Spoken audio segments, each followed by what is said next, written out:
શા માટે તમને તડીપાર માટેની નોટિસ ફટકારવામાં આવી છે? આર સિંઘાલ જે છે બદલાની ભાવનાથી 5 તારીખે મારા પર દુષ્કર્મની ફરિયાદ નોંધાવી નાખી. માણસો છે, પછાત વર્ગ છે, એના માટે કામ કરે છે અને તડીપાર કરવામાં આવે એટલે એ લોકો એના વિસ્તારમાંથી નીકળી અને બીજા વિસ્તારમાં વયા જાય એટલે આ પ્રશાસનને નડે નહીં. લોકો દલિત સમાજ માટે કાયમ મથે છે, ગરીબ અને પીડિતો માટે લડે છે.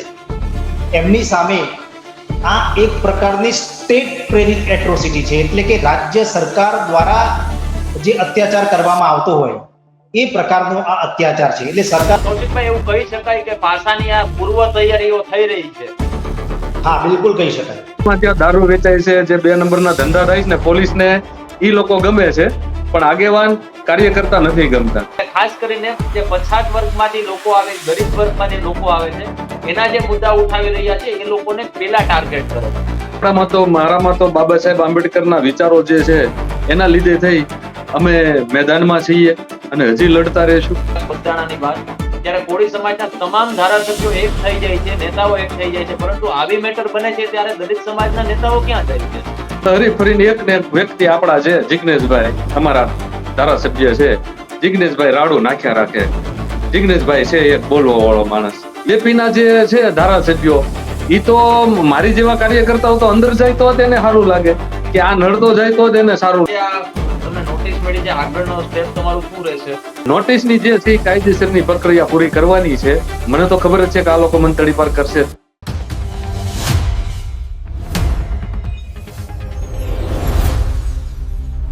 નમસ્કાર મિત્રો, હું સમ્રાટ અને તમે જોઈ રહ્યા છો ચક્રવાત ન્યૂઝ. છેલ્લા ઘણા સમયથી એવું ચાલે છે કે જે સમાજ માટે, ગરીબ લોકો માટે અને સામાન્ય જનતા માટે જે અવાજ ઉઠાવે છે તેને પ્રતાડિત કરવા માટે જે સત્તાધારી પક્ષ છે, એવી તાકાતો છે, એવી રીતે એને બાનમાં લે છે કે ફરીથી પાછા એ લોકોના પ્રશ્નો ઉઠાવી જ ન શકે. થોડા સમય પહેલા અમદાવાદના રાકેશ મહેરિયા, કે જેઓ લારી ગલ્લા પાથરણા માટે લડી રહ્યા હતા, જે વેપારીઓ છે નાના એના માટે લડી રહ્યા છે, દલિતો માટે લડી રહ્યા છે, પછાતો માટે લડી રહ્યા છે, તેમને હદ પાર કરવા માટે નોટિસ આપવામાં આવી અને એ નોટિસના આધારે તેમને પ્રતાડિત કરવામાં આવી રહ્યા હોવાનો પણ દાવો એમે કર્યો છે. હવે વાત રહી બીજી કે ભાવનગરના મનહરભાઈ રાઠોડ, કે જેઓ વર્ષોથી દલિત સમાજ માટે કામ કરે છે, નાના સમાજો માટે કામ કરે છે, પછાત વર્ગ માટે કામ કરે છે અને કહેવાય છે કે આજથી લગભગ 2012ની વર્ષમાં તેમણે નરેન્દ્ર મોદીને કાળા વાવટા પણ બતાવ્યા હતા અને થાનગઢની જે ઘટના હતી તેને લઈને ખૂબ તેઓએ વિરોધ કર્યો હતો. હવે મનહરભાઈ સમાજ માટે કામ કરે છે, ખાસ કરીને દલિત સમાજમાંથી આવે છે, એટલે આ બીજી ઘટના એવી છે કે દલિત સમાજમાંથી આવતા જે સામાજિક આગેવાનો છે તેને તડીપાર કરવાની નોટિસો ફાળવવામાં આવી છે. આ બાબતે અમારી સાથે જોડાયા છે મનહરભાઈ રાઠોડ. મનહરભાઈ નમસ્કાર, ચક્રવાત ન્યૂઝમાં આપનું સ્વાગત છે. નમસ્તે. મનહરભાઈ, શું ઘટના બની છે અને શા માટે તમને તડીપાર માટેની નોટિસ ફટકારવામાં આવી છે? ઘટના એવી હતી કે 12મા મહિનામાં, એટલે કે 2025ના એન્ડમાં 3 તારીખે દલિત સમાજના એક બેન મારી પાસે આવે છે અને મને કહે છે કે ભાઈ, મને એક વ્યક્તિની હેરાનગતિ છે અને પોલીસ, હું ભાવનગરના 3 પોલીસ સ્ટેશન ફરી છું, મારી પોલીસ કોઈ ફરિયાદ લેતા નથી. એટલે બેનને હું મળ્યો. બેનને મેં કીધું કે બેન, અત્યારે તો હવે રાતનો સમય થઈ ગયો છે, તમે સવારે આવજો. એટલે આપણે ભાવનગરના એસપી સાહેબ છે અત્યારે, પાંડ્યા સાહેબ, તો પાંડ્યા સાહેબને મળી અને આપણે સાહેબને રજૂઆત કરીએ અને તમારી ફરિયાદ નોંધાવવાનો આપણે પ્રયત્ન કરશું. અમે પાંડ્યા સાહેબને, એસપી સાહેબને મળ્યા. એસપી સાહેબે સારો રિસ્પોન્સ આપ્યો. એસપી સાહેબે કીધું કે જાઓ તમે પોલીસ સ્ટેશને, તમારી ફરિયાદ લઈ લેશે. હવે અમને પેલા ઘોઘા રોડ પોલીસ સ્ટેશને મોકલ્યા. તો ઘોઘા રોડ પોલીસ સ્ટેશને જે પીઆઈ છે એમને પોલીસ વાળાને મોકલ્યા કે ભાઈ, જે એરિયા છે ને એ આપણે જોઈ લ્યો, જો આપણા એરિયામાં આવતા હોય તો આપણે ફરિયાદ નોંધી લઈ, કે આપણા એરિયામાં ન આવતા હોય તો જે તે પોલીસ સ્ટેશનને આપણે કહી દઈશું, ત્યાં ફરિયાદ નોંધી લે. એટલે આવું બધું જોતા અને આવું બધું કરતા બપોરના 1:30-2 વાગી ગયા. પછી ઘોઘા રોડ પોલીસ સ્ટેશને એવું કીધું કે ભાઈ, આ વિસ્તાર જે છે અમારા પોલીસ સ્ટેશનમાં નથી આવતો, આ ભરતનગર પોલીસ, ભાવનગરના ભરતનગર પોલીસ સ્ટેશનમાં આ વિસ્તાર આવે છે, એટલે કે તમે ત્યાં જાઓ. એટલે મેં કીધું સારું સાહેબ, તમે ફોન દ્વારા કહી દો ત્યાંના પીઆઈ ને, અમે ત્યાં જાય છીએ. અમે ત્યાં ગયા, 2 કલાક તો પહેલા અમને સાંભળ્યા. સાહેબને, પીઆઈ સાથે મેં વાત કરી, બેને પણ વાત કરી, અને પછી ફરિયાદ નોંધાઈ ગઈ. 7 વાગે ફરિયાદ ઓનલાઈન, જે ફરિયાદ આપણે ઓનલાઈન જે ચડાવવાની આવે, એટલે જ તે પછી એમાં જે રજીસ્ટ્રેશન નંબર જે છે, એફઆઈઆર નંબર એમાં પડતો હોય છે. તો ઓનલાઈન ફરિયાદ ચડાવવા પહેલા ભરતનગર પોલીસ સ્ટેશનના જે પીઆઈ છે, એને એવું કીધું કે તમે ભાવનગરના ડીવાયએસપી આર સિંઘલ, ભાવનગરના સિટી પોલીસ સ્ટેશનના ડીવાયએસપી, સોરી, આ ભાવનગરના સિટી ડીવાયએસપી આર સિંઘાલને તમે મળી લ્યો. એટલે મેં પીઆઈ ને એવું કીધું, મેં કીધું સાહેબ, જ્યારે કેપ્ટને કહી દીધું હોય ને કે તમારે આ કરવાનું છે, એટલે મેં કીધું અમારે વાઇસ કેપ્ટનને ન મળવાનું હોય. છતાંય સાહેબે એમ કીધું કે મનહરભાઈ, મારું માન રાખો ને તમે સાહેબને મળી આવો. મેં કીધું સારું.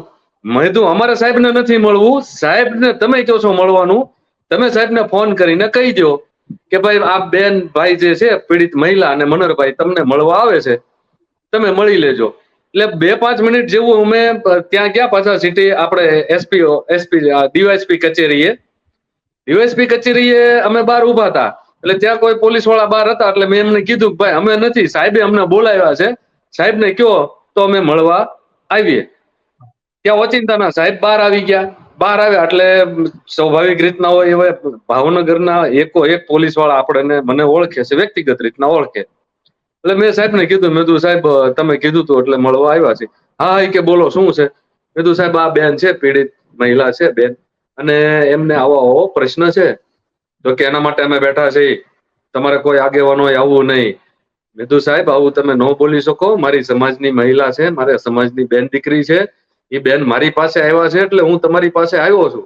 આવી અમારે એ જે છે આર સિંઘાલ ડીવાયએસપી, એની સાથે મારે બોલાચાલી થઈ ગઈ, અને બહુ મોટી આમ કહેવાય એવી બોલાચાલી થઈ ગઈ.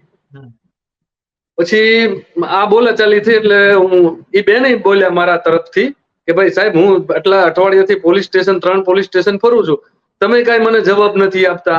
મારા સમાજના આગેવાન છે, મારા સમાજના લીડર છે, એ આવ્યા છે મારી સાથે, મને મદદ કરે છે, અને તમે આ દુષ્કર્મની ફરિયાદ નોંધાવો.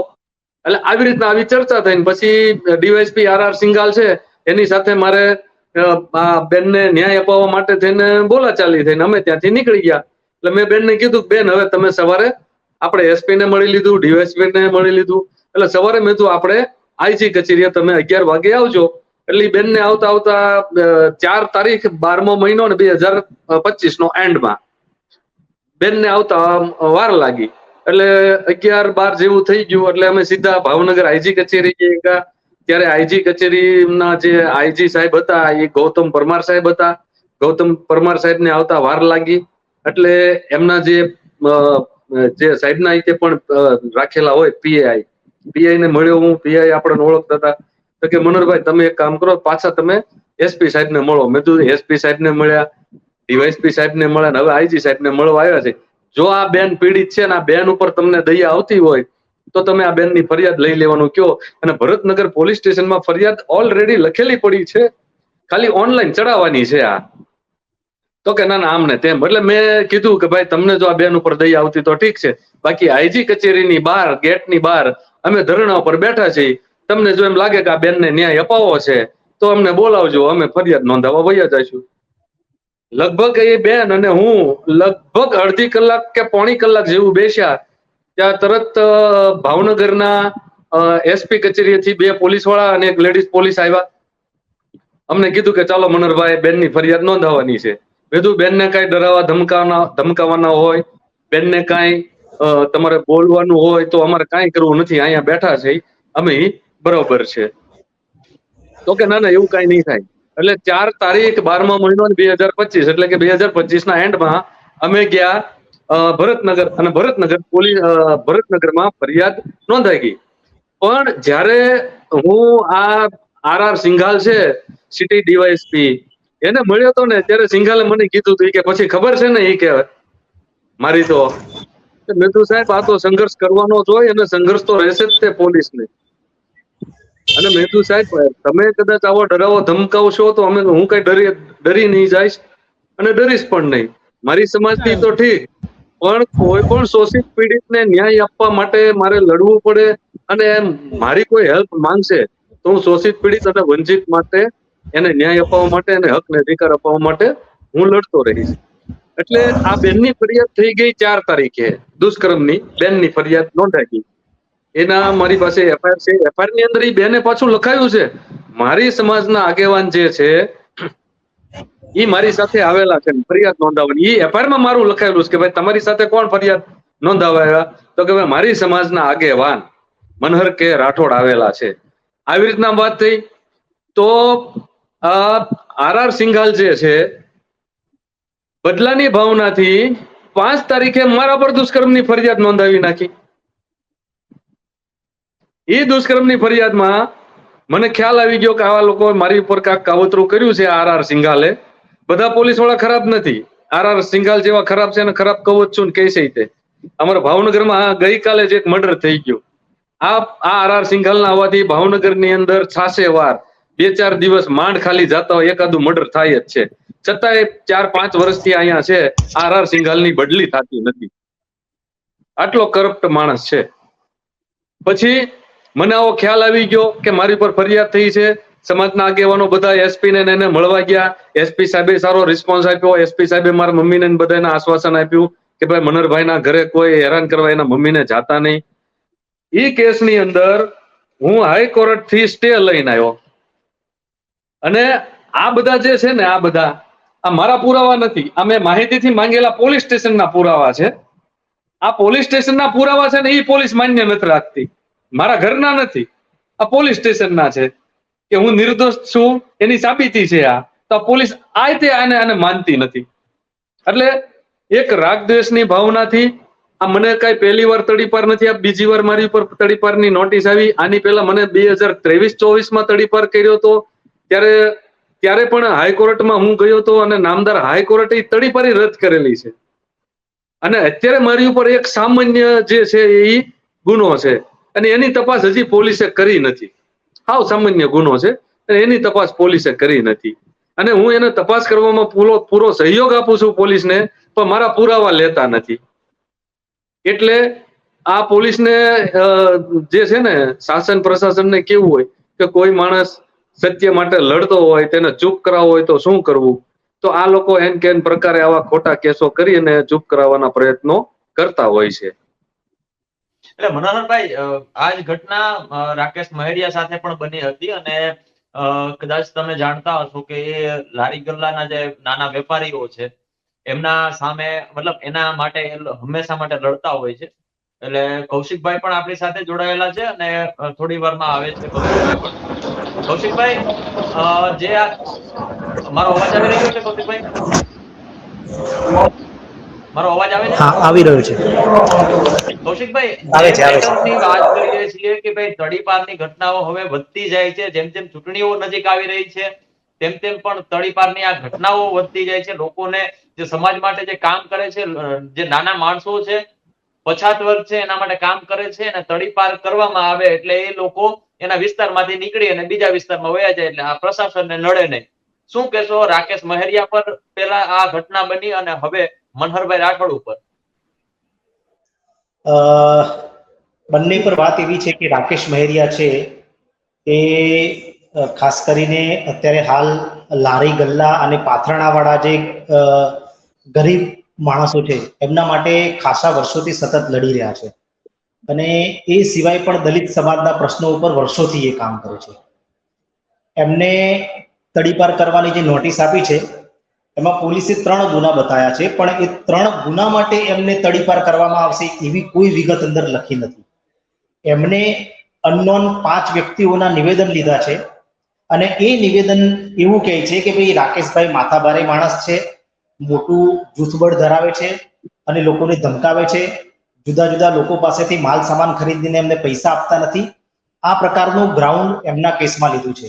હવે અત્યારે હાલ મનહરભાઈને સાંભળ્યા એટલે આપણને ખબર પડી કે મનહરભાઈની સામે પણ અગાઉ તડીપારની કાર્યવાહી થયેલી છે અને નામદાર હાઈકોર્ટ દ્વારા એ રદ કરાયેલી છે. આમ છતાં ફરીવાર 2026માં એમની સામે તડીપારની કાર્યવાહી શરૂ કરવામાં આવી છે. તો જે લોકો દલિત સમાજ માટે કાયમ મથે છે, ગરીબ અને પીડિતો માટે લડે છે, એમની સામે આ એક પ્રકારની સ્ટેટ પ્રેરિત એટ્રોસિટી છે. એટલે કે રાજ્ય સરકાર દ્વારા જે અત્યાચાર કરવામાં આવતો હોય એ પ્રકારનો આ અત્યાચાર છે. એટલે સરકાર એવું ઈચ્છે છે કે અમે કહીએ એ પ્રમાણે રહો, કોઈ પણ પ્રકારના આંદોલન ન કરો, કોઈના માટે બોલશો નહીં, કોઈના માટે લડશો નહીં. આ પ્રકારનું સ્ટેટ સરકાર ઈચ્છે છે, જે ક્યારેય વ્યાજબી નથી. મનહર રાઠોડે 2012માં જે થાનગઢમાં દલિત હત્યાકાંડ થયો એના વિરોધમાં નરેન્દ્ર મોદીની સભામાં નરેન્દ્ર મોદીને કાળા વાવટા બતાવીને જય ભીમના નારા ત્યાં લગાવ્યા. એટલે આજે હું કહેવા માંગુ છું કે રાકેશ મહેરિયા હોય, મનહર રાઠોડ હોય કે કોઈ પણ લડનારા માણસ હોય, એની સામે કોઈ પણ પ્રકારની કાર્યવાહી કરતા પહેલા પોલીસે 100 વખત વિચાર એટલા માટે કરવો જોઈએ કે કોઈ પણ પ્રકારના કાયદાકીય ગ્રાઉન્ડ વગર એ આ રીતે લડનારા લોકોની સામે અત્યાચાર કરે છે. એટલે આ બંને મુદ્દે અમે લડી લેવાના છીએ. આ બંને મુદ્દે જરૂર પડશે સુપ્રીમ કોર્ટ સુધી અમે જઈશું અને રાજ્ય સરકારની જે નીતિ છે એ નીતિને ખુલ્લી પાડીશું. નોટિસ આપી છે, ખાલી નોટિસ આપી છે, બીજું કાંઈ કાગળ નથી આપ્યું. મારી છે 2 તારીખ છે. એ મનહરભાઈ રૂરલમાં રહે છે, એટલે તડીપારમાં કેવું હોય છે કે હવે એમનો કેસ ચાલશે અને રૂરલમાં એસડીએમ ને સત્તા આપેલી છે. એટલે એમને પણ ત્યાં એક સ્થાનિક વકીલ રોકવા પડશે અને એમને એમના જવાબ સબમિટ કરવા પડશે. એમના કેસમાં કોઈના નિવેદનો લીધા હોય તો એ લોકોને બોલાવવા પડશે. એટલે એમનો ત્યાં કેસ ચાલશે. પણ સામાન્ય રીતે સરકાર અને પોલીસ જ્યારે કોઈને પાસામાં ધકેલવાના હોય અથવા તો જેની સામે પાસા લગાવવાના હોય એની સામે સામાન્ય રીતે આવી કાર્યવાહી કરતી હોય છે. પણ આ મુદ્દે અમે લડી લેવાના છીએ. એટલે ટૂંકમાં કૌશિકભાઈ એવું કહી શકાય કે પાસાની આ પૂર્વ તૈયારીઓ થઈ રહી છે. હા, બિલકુલ કહી શકાય. મનહરભાઈ, આપ કંઈક કહેતા હતા, શું કહેતા હતા? આ જે અત્યારે શાસન જે રહ્યું એ આ માનો કે આ તડીપરની નોટિસ આપી છે એટલે જે આની ફોર્મેલિટી જે હોય ને, જે લીગલી પ્રક્રિયા એ પૂરી કરવાની હોય, લીગલી જે પ્રક્રિયા જે છે એ પૂરી કરવાની હોય. મને તો ખબર છે કે આ લોકો મને તડીપાર જ કરશે. ભાવનગરમાં ત્યાં દારૂ વેચાય છે, જે 2 નંબરના ધંધા થાય છે ને, પોલીસને ઈ લોકો ગમે છે પણ આગેવાન કાર્યકર્તા નથી ગમતા. પણ શાસન પ્રશાસનને પણ હું આપના માધ્યમથી કહેવા માંગુ છું કે આ ભારત દેશ આઝાદ કાંઈ એમનામ નથી થયો. ભારત દેશના મહાન ક્રાંતિકારીઓ જે છે એ આ દેશની અંદર લડી અને હસતા મોઢે ફાંસીએ ચડેલા છે અને છાતી ઉપર ગોળી ખાધેલી છે. એનું લોહી, એના વિચારો મારામાં છે. એટલે હું કઈ આવી પ્રક્રિયાથી ડરવાનો નથી કે ડરીશ નહીં. જ્યાં સુધી મારા શરીરમાં, મારું શરીર જ્યાં સુધી કામ કરશે ને ત્યાં સુધી આ જીવન હું સામાજિક કાર્ય અને સમાજ સેવા કરતો રહીશ. કોઈ પણ હોય, કોઈ પણ માનવ, આપણે કઈ જાતિ ધર્મમાં માનતા નથી, આપણે તો માનવ ધર્મને માનીએ છીએ. માનવની જે કઈ મેસેજ, હું પીડિત છું, મારું કોઈ સાંભળતા નથી, આપણે કામ કરશું. પોલીસ સ્ટેશનનું હોય, દવાખાનાનું હોય, કોઈ પણ હોય. પછી ભાઈ રાકેશભાઈની મેં વાત સાંભળી છે મીડિયાના માધ્યમથી. રાકેશભાઈ લડાકુ માણસ છે, કૌશિકભાઈ લડાકુ માણસ છે. જે તે સમયે જયારે થાનગઢ દલિત હત્યાકાંડ થયો એ પછી તે હું પણ ફિલ્ડમાં આવેલો છું, સામાજિક કાર્યમાં આવેલો છું. લગભગ હું છેલ્લા 5 વર્ષથી શાસન પ્રશાસન મને હેરાન કરી રહી છે. મને ઘણીવાર ખોટા કેસો કરીને મને જેલમાં ધકેલ્યો છે, છતાંય હું કઈ ડર્યો નથી અને હજી ડરીશ નહીં. એટલે જેટલી ખોટી ફરિયાદો કરવી એટલી કરી લઈ. પણ જે આ લોકો જે કરી રહ્યા છે એનું હાઈકોર્ટમાં અત્યારે જ્યાં રીઝન દેખાડ્યું જે છે ને, આ તડીપારીનું રીઝન જે કારણ દેખાડ્યું, એ કારણ આ કોર્ટ માટે, હાઈકોર્ટ માટે આ સામાન્ય બાબત છે. આ શાસન પ્રશાસનની ગણતરી એવી છે કે આ કાર્યકર્તાઓ જે છે ને એ સામાનો થવા જોઈએ. તો ભાઈ એને આર્થિક રીતના જે છે એને તમે પાડી ભાંગો. તો આર્થિક રીતના ભાંગો હોય તો શું કરવું પડે? તો કે આ લોકો ઉપર ખોટા કેસો કરો એટલે આ કોર્ટમાં તારીખો ભરતા થઈ જાય, હાઈકોર્ટમાં જાતા થઈ જાય. એટલે આર્થિક રીતના આ લોકોને ભાંગવાની આ ગણતરીના હેતુસર આ કામ કરે છે. પણ જે દિવસે સત્તા બદલાશે તે દિવસે આ લોકોને ખ્યાલ આવશે કે ભાઈ આપણે કેટલું ખોટું કર્યું છે, એના એ સમય ત્યારે લેખા જોખા થશે, એવી પણ થોડા ઘણી આશા છે આપણે. એટલે મનોહરભાઈ, એવું પણ બે ચાર મિત્રો સાથે વાત થઈ, મને એવું પણ બીજા દલિત સમાજના આગેવાનો છે એમની સાથે પણ તમારી મેટરને લઈને વાત થઈ, રાકેશ મહેરિયાની મેટરને લઈને વાત થઈ છે. એ લોકોએ એવું માને છે એ લોકો કે દલિત સમાજ માટે જે લોકો અત્યારે કામ કરી રહ્યા છે, દલિત સમાજના મુદ્દાઓ ઉઠાવી રહ્યા છે, અને ખાસ કરીને જે પછાત વર્ગમાંથી લોકો આવે, ગરીબ વર્ગમાંથી લોકો આવે છે, એના જે મુદ્દા ઉઠાવી રહ્યા છે એ લોકોને પેલા ટાર્ગેટ કરે છે, જેથી કરીને એ ફાઇનાન્શિયલ કદાચ એનો સમાજ મજબૂત ન હોય, એ પોતે મજબૂત ન હોય અને રાજકીય રીતે પણ મજબૂત ન હોય, એટલા માટે એના ઉપર આવા કોઈ કેસ નાખી અને એને કોઈને કોઈ રીતે પ્રતાડિત કરવામાં, એટલે 2027 ની જે ચૂંટણી આવે છે એમાં ક્યાંક ને ક્યાંક એ લોકોને ફાયદો થઈ શકે. 100% વાત સાચી છે. કારણ કે પછાત સમાજ, શોષિત પીડિત પછાત સમાજ તો માનો કે દેશની અંદર છે જ, તે અમુક લોકો શોષિત પીડિત છે જ, પણ જે આંબેડકરવાદી છે, કે જે બંધારણને માનતા હોય, કે જે સંવિધાનને માનવા વાળા છે, એ કોઈ પણ સમાજ હોય, માનવ માટે તો કાર્ય કરે જ છે, પણ પ્રાણી જગત, સમગ્ર પ્રાણી જગત માટે તેના હિતના કાર્યો માટે કામ કરે છે. અને લોકોને ભરોસો છે કે ભાઈ આંબેડકરવાદી જે છે એ જ આપણો એને ન્યાય અપાવવા માટે આપણી સાચી લડત લડી શકે એમ છે. અત્યારે બીજા તો કોઈ મેદાનમાં આવતા નથી. આપણામાં તો, મારામાં તો બાબા સાહેબ આંબેડકરના વિચારો જે છે એના લીધે થઈ અમે મેદાનમાં છીએ અને હજી લડતા રહીશું, એમાં કઈ ફેર નહીં પડે. એટલે અલ્ટિમેટ એવું થાય છે કે ભાઈ દલિત સમાજના લોકોને ધીમે ધીમે ટાર્ગેટ કરવામાં આવી રહ્યા છે, અને સાથે એ પણ વસ્તુ છે કે જ્યારે કોળી સમાજમાં નવનીત બાલદિયા ઉપર કેસ કરવામાં આવે છે અને બધી મેટરો ચાલે છે, ભાવનગરની જ વાત, બગદાણાની વાત, ત્યારે કોળી સમાજના તમામ ધારાસભ્યો એક થઈ જાય છે, નેતાઓ એક થઈ જાય છે, પરંતુ આવી મેટર બને છે ત્યારે દલિત સમાજના નેતાઓ ક્યાં જાય છે? એમાં માનો કે આપણે મૂળ તો 13 ધારાસભ્ય, એમાં જનરલમાં તો કોઈ નહીં. એક હરીફરીને એક ને એક વ્યક્તિ આપણા છે, જિગ્નેશભાઈ, અમારા ધારાસભ્ય છે, જિગ્નેશભાઈ રાડું નાખ્યા રાખે. જિગ્નેશભાઈ છે એક બોલવા વાળો માણસ, એ એક બોલે છે, પણ બીજા જે છે બે ભાગ પડી ગયા છે, કોંગ્રેસ ભાજપ. તો જે બીજેપીના જે છે ધારાસભ્યો, એ તો મારી જેવા કાર્યકર્તાઓ તો અંદર જાય તો તેને સારું લાગે, કે આ નડતો જાય તો તેને સારું લાગે, કેમ કે એ લોકોને સમાજ માટે કઈ કરવું નથી. એ લોકો એના રોટલા શેકવા બેઠા છે બીજેપીમાં. એવું નથી, કદાચ કોંગ્રેસની સરકાર હશે તો આપણે કોંગ્રેસમાં બોલશું કે ભાઈ તમારે રોટલા નથી શેકવાના, સમાજનું કામ કરવાનું છે. પણ સમાજની જે પીડા છે એ નેતા લોકો, જે અત્યારે ધારાસભ્ય હોય કે સત્તા પક્ષની અંદર અત્યારે જે કેન્દ્રમાં જે મંત્રીઓ બનીને બેઠા છે આપણા ગુજરાત રાજ્યમાં, એ લોકોની ફરજ બને છે કે ભાઈ તમે આવું ખોટું શું લેવા કરો છો. એવું તો એ લોકોને બોલવાનું કઈ થતું નથી. અમને છાના માના ફોન કરતા હોય છે, ભાજપના કાર્યકર્તાઓ હોય છે કે ભાજપના મોટા નેતાઓ જે છે ને, એ અમને કહે છે કે જે કામ અમારથી ન થાય ને એ અમે તમને આપશું, ને તમારે એ બાબતે રોડ ઉપર લડવું. મેં કીધું ભાઈ લાવો ને, કોકનું ભલું થતું હશે તો એ કામ કરશું, જે તમારથી ન થાય. હવે અમને તો એ ખબર પડી ગઈ કે સત્તા પક્ષ સામે તમારું કઈ નથી, તમે ખાલી એમના મોહરા છો, કે ખાલી વોટ અપાવવા માટે, કે ખાલી એક શો સાઇનિંગ માટે તમે આમાં રહેલા છો, અથવા તો તમે તમારા પોતાનું જે કઈ છે પેટ ભરવા માટેના આ બધા તમે કામ કરી રહ્યા છો. એટલે મનહરભાઈ, હવે જે આ તમને નોટિસ મળી છે, આગળનો સ્ટેપ તમારું શું રહેશે? આ નોટિસની જે છે કાયદેસરની પ્રક્રિયા પૂરી કરવાની છે. મને તો ખબર જ છે કે આ લોકો મને તડીપાર કરશે. તે મારે જે કઈ છે હાઈકોર્ટમાં લડવાનું છે. આ લોકો પર કોઈ આશા છે નહીં અને કઈ આશા રાખવાની નથી. હું હાઈકોર્ટથી લડી લઈશ અને સત્યમેવ જયતે લડીને આપણે આવશું. પણ જે પોલીસની જે કામગીરી જે છે એ બહુ નબળી છે. જે કહેવાય ને કે ન્યાય સંગત નથી. બદલાની ભાવનાથી આ મારા વિરુદ્ધ બધા કાર્યો, મારા વિરુદ્ધ ખોટી ફરિયાદો કરાવે છે.